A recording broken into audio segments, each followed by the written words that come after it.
Assalamualaikum warahmatullahi wabarakatuh. Perkenalkan, saya Rista Bramastia dari SMK Internasional Millennial Model PGRI 1 Mejayan, siap mengikuti EJS 2025.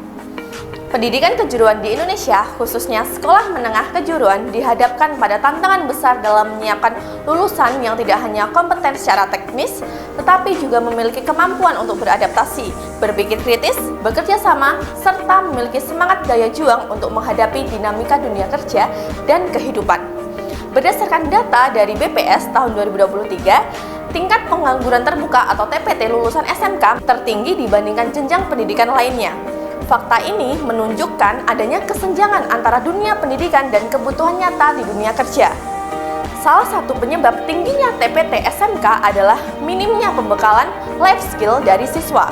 Padahal, menurut laporan dari WEF dalam Future of Job Report 2023, menyatakan bahwa keterampilan seperti pemecahan masalah, berpikir kritis, komunikasi efektif, dan kepemimpinan adalah kompetensi kunci yang dibutuhkan industri pada masa depan.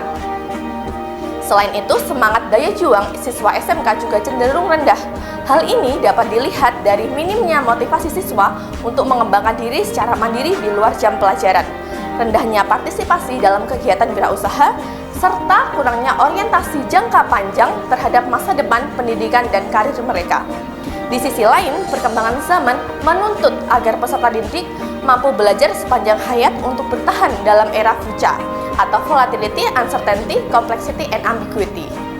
Sehingga, SMK Internasional Millennial Model PGRI 1 Mejayan menyadari perlunya sebuah terobosan kurikulum yang mengintegrasikan yang pertama, literasi sebagai dasar pembelajaran sepanjang hayat. 2. Skill passport sebagai instrumen validasi dan penguat daya juang. Dan yang ketiga, life skill education sebagai bekal kecakapan hidup di dunia dan di akhirat. Lebih lanjut, program ini juga menanggapi seruan dari Kementerian Pendidikan Kebudayaan, Riset dan Teknologi untuk meningkatkan kerjasama antara SMK dan DUDI, agar pendidikan vokasi lebih kontekstual dan adaptif terhadap kebutuhan nyata.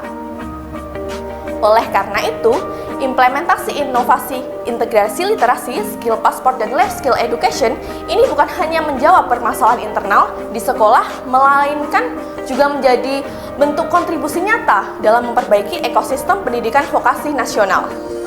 Diharapkan inovasi ini mampu membentuk lulusan SMK yang tidak hanya terampil secara teknis, tetapi juga tangguh secara mental dan spiritual, sehingga mampu menjalani kehidupan yang sukses, produktif, dan bermakna baik di dunia kerja maupun dalam kehidupan sosial dan spiritual. Inovasi ini dikemas dalam bentuk pembelajaran yang berjenjang dan terstruktur dari kelas 10 hingga ke kelas 12, sesuai dengan tingkat perkembangan peserta didik. Pada catur bulan yang pertama dan kedua, peserta didik akan berfokus pada penguatan karakter Pancasila, soft skill, karakter, dan komunikasi. Catur bulan 3 dan 4 berfokus pada kompetensi skill. Catur bulan ke-5 dan 6 berfokus pada teaching factory. Serta pada catur bulan ke-7, 6, dan 8 berfokus pada professional skill, uji sertifikasi, serta peminatan bekerja, kuliah, entrepreneur, dan ke luar negeri. Melalui pendekatan ini, integrasi kurikulum bukan hanya menanamkan kompetensi teknis, tetapi juga membentuk kepribadian siswa yang tangguh, adaptif, dan berdaya saing tinggi. Kurikulum ini diharapkan mampu melahirkan lulusan yang tidak hanya siap menghadapi dunia kerja, tetapi juga mampu belajar sepanjang hayat, memiliki daya juang tinggi, serta mengejar kehidupan yang seimbang antara di dunia dan di akhirat. Sekian pemaparan dari saya, kurang lebihnya saya mohon maaf. Wassalamualaikum warahmatullahi wabarakatuh.